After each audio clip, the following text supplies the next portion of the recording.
The state's traditional Kharchi Puja and fair is starting on 3rd July. Preparations have already begun for this traditional festival. On Thursday, West District Acting President Bishwajit Sil inspected the premises of the Khairpur 14 Devtabari temple.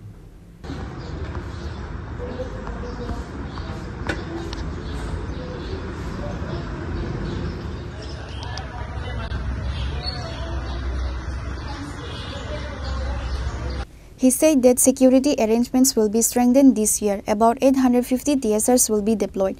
There will be watchtowers and CCTV cameras.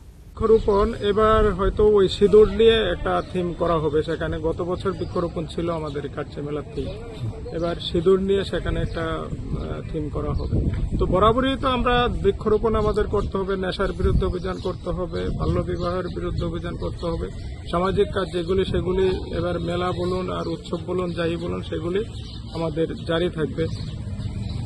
আর এই খাচ্ছি মেলার পরে দেখা যায় মন্দিরের ভেতর লাইটের বড় একটা সমস্যা হয়, মন্দিরটা অন্ধকার হয়ে থাকে সারা বছর। আসলে মেলার লাইটিং গুলি মানে পার্মানেন্টলি লাগানো হয় না। তো গত বছর বলে আমি ডিএম কে বলেছিলাম, তারপর সেগুলি পার্মানেন্ট ছিল কিন্তু সেগুলি আর মেনটেনিং হয় না।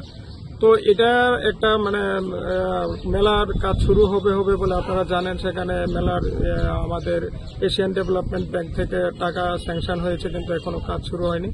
যখন কাজ শুরু হবে তখন পুরোটা আলোকিত হবে, কিন্তু তার আগে এবারও আবার ডিএম সাহেবকে আমি বলবো যে যাতে মেলা আমাদের মন্দির এবং মন্দির চত্বর, মন্দিরের আশপাশের যে এলাকাটা আছে, আমাদের পুকুর পাড় যেটা আছে সেটাতে যাতে মানে কন্টিনিউ আলো থাকে, তার যাতে ব্যবস্থা সুনিশ্চিত করা মেলার পরে সেটা যাতে সুনিশ্চিত করা হয়, মানে কন্টিনিউ যাতে আলোটা থাকে মেলার পরেও, সেটা আমি ডিএম সাহেবের সঙ্গে কথা বলবো এবং আমাদের দেবার্চন বিভাগ যিনি আছেন ওনার সঙ্গে কথা বলে এটা নিশ্চিত করব।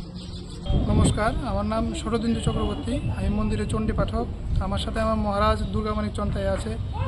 মেলা শুরু হচ্ছে 3 তারিখ থেকে, আমাদের পূজা তো শুরু হবে 29 তারিখ থেকেই, 29শে জুন থেকেই জ্ঞাতি পূজন, তার এরপরের দিন সঞ্জম, এরপর দিন জারি পূজা হবে। জারি পূজার পরের দিন মার যে স্নান যাত্রা 2 তারিখ সন্ধ্যার সময় বিকাল 5:30 ঘটিকায় হবে। এরপর দিন সকাল ঠিক 5:30 ঘটিকায় মায়ের স্নান যাত্রার পরে খাচ্ছি পূজার শুভারম্ভ হবে। ব্যুরো রিপোর্ট চিনি খরা।